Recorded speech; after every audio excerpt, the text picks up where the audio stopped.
In today's Tafsir, we continue to discover how God's divine guidelines in matters of inheritance keep things fair and compassionate within families.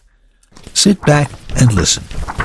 Session 550, Chapter 4, Verse 12. You inherit half of what your wives leave if they have no children. If they have children, you inherit a quarter after payment of any bequests or debts. If you have no children, your wife's share is a quarter. If you have children, your wives get an eighth after payment of any bequests or debts. If a man or a woman dies, leaving no children or parents but a single brother or sister, he or she should take 1/6 of the inheritance. If there are more siblings, they share 1/3 between them after payment of any bequests or debts, making sure that no harm is done to anyone. A commandment from God. God is all-knowing and forbearing to all. Chapter 3, Verse 12.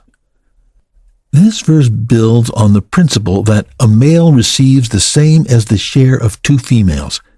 In the previous session, we discussed the fairness of this allocation. Here we have the scenario where a man's wife passes and he decides to remarry. But in order to rebuild his life, he has to pay a dowry and financially support his new wife. On the other hand, when a woman's husband dies and she remarries, she receives a dowry from her new husband, who will also be financially responsible for her. Thus, God's system of a male receives the same as the share of two females establishes justice and allows the lives of both widows to move forward. Now we explore the situation where the deceased has no living parents or children. If a man dies leaving no direct ascendants or descendants behind, but has one brother or sister, he or she will receive 1/6 of the estate. If there are more siblings, they collectively share 1/3. God says, if a man or a woman dies leaving no children or parents but a single brother or sister, he or she should take 1/6 of the inheritance. If there are more siblings, they share 1/3 between them after payment of any bequests or debts. Then we come across Ayah 176 of Surah an-Nisa, which seems to contradict Ayah 12. God says, God gives you a ruling about inheritance from someone who dies childless with no surviving parents. If a man leaves a sister, she is entitled to half of the inheritance. If she has no child, her brother is her sole heir. If there are two sisters, they are entitled to 2/3 of the inheritance between them. But if there are surviving brothers and sisters, the male is entitled to twice the share of the female. But the verses are in apparent disagreement. In Ayah 12, a lone sibling inherits 1/6, and additional siblings share 1/3, while in Ayah 176, a lone sibling inherits 1/3 of the total, and additional siblings share 2/3. How could this be? Why do we have two different rulings for seemingly the same situation? Some people pointed this out as proof of contradictions in the Quran. We answer that brothers and sisters can be one of three types. First are siblings from the same father and mother. Second are half-brothers and sisters from the same father but different mothers. And lastly, there are half-brothers and sisters from the same mother but different fathers. Siblings that share the same father are considered to be from the same family tree. Thus, Ayah 176 applies where a lone sibling inherits 1/3 and additional siblings share 2/3. Meanwhile, half-brothers and sisters from the same mother belong to different family trees, so a lone sibling inherits 1/6 and additional siblings share 1/3 as stated in Ayah 12. Each case has distinct rulings to avoid misunderstanding. What does making sure that no harm is done to anyone, a commandment from God, mean? It indicates that if you faithfully follow the Lord's instruction, no harm will ever come to any party. Problems always arise when the dying or the heirs insert their personal desires into the process to circumvent the Lord's teachings. Sadly, we often see examples where a dying father who only has daughters tries to prevent the uncles from inheriting. But isn't the paternal uncle expected to be the guardian of the daughter's affairs and the family's protector after their father dies? Do you want the uncle to bear responsibility while you rob him of his rightful share? The uncle's claim on the inheritance has corresponding responsibilities, showcasing that privilege comes with liabilities. You may have noticed that any inheritance share God assigns is only distributed after payment of any bequests or debts. We advised earlier that debts have claimants that chase after them demanding payments, while bequests are easy to dismiss. Thus, the heirs must not ignore them. However, under religious law, debts have precedence as obligatory claims over bequests.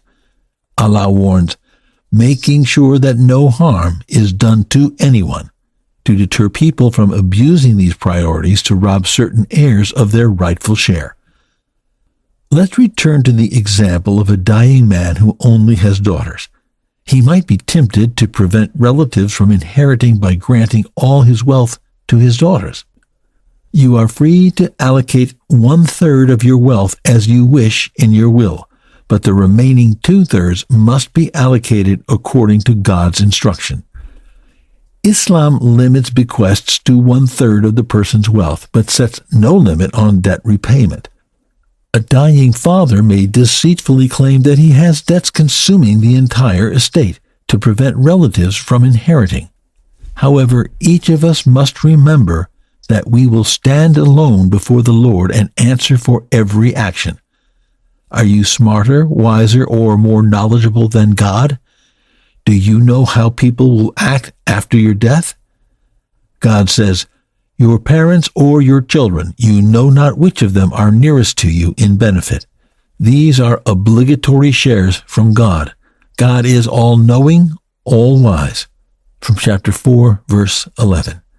This verse reminds us not to harm anyone with our actions because the inheritance directives are divine mandates, not suggestions from one person to another. The verse ends with making sure that no harm is done to anyone, a commandment from God. God is all-knowing and forbearing to all, cautioning us against actions that might stand in legal court, yet are unrighteous before God. For example, when a person dies with legitimate debts, such debts must be repaid. But if false debts were created to prevent rightful heirs from inheriting, God knows the underlying intentions. You may outsmart your relatives and the justice system, but you will never fool your Lord. Prophet Muhammad, peace be upon him, taught, I am only human, and you bring your disputes before me. Perhaps some of you are more eloquent in presenting your arguments than others, and I judge according to what I hear. If I ever issue a judgment in your favor and give you what is not rightfully yours, then whatever you wrongfully get is nothing but a piece of hellfire. It's up to you to take it or leave it.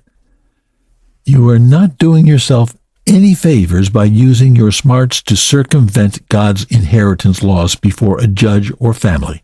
In fact, you are guaranteeing a place in hellfire. Legal judgments in your favor do not change divine reality. Halal gains remain so, and haram gains remain so regardless of any law, court, or decree. Imagine you borrowed thousands of dollars from a friend and signed a document specifying the loan terms. Then, a few months later, you met your friend and his family at a restaurant and repaid the loan in full. He said, as soon as I get home, I will mail you the signed document to confirm that you are released from the debt. If your friend dies in a car accident on the way home, his heirs can unjustly claim the debt and show the court the signed document as proof. The court would judge in their favor and order you to repay again. Yet in reality, the debt is settled, and the heirs have no right to reclaim it. Allah warns, God is all-knowing and forbearing because his patience with the wrongdoers doesn't imply permissibility, lack of knowledge, or escape from justice. Instead, it reflects his forbearance with ultimate accountability in the afterlife. God set clear inheritance rules, so do not overstep them. Join us next week as we explain God's boundaries and the borders of his divine kingdom. Click the subscribe and bell icons below to get notified as soon as the next session is published. ولكم نصف ما ترك أزواجكم إن لم يكن لهن ولد فإن كان لهن ولد فلكم الربع مما تركن من بعد وصية يوصين بها أو دين ولهن الربع مما تركتم إن لم يكن لكم ولد فإن كان لكم ولد فلهن الثمن مما تركتم من بعد وصية توصون بها أو دين وإن كان رجل يورث كلالة أو امرأة وله أخ أو أخت فلكل واحد منهما السدس فإن كانوا أكثر من ذلك فهم شركاء في الثلث من بعد وصية يوصى بها أو دين غير مضار وصية من الله والله عليم حليم. The Prophet, peace be upon him, said, "Convey my teachings to the people, even if it is only a single verse." Please take a moment to subscribe and to share with your family and friends. Visit us at www.qurangarden.com.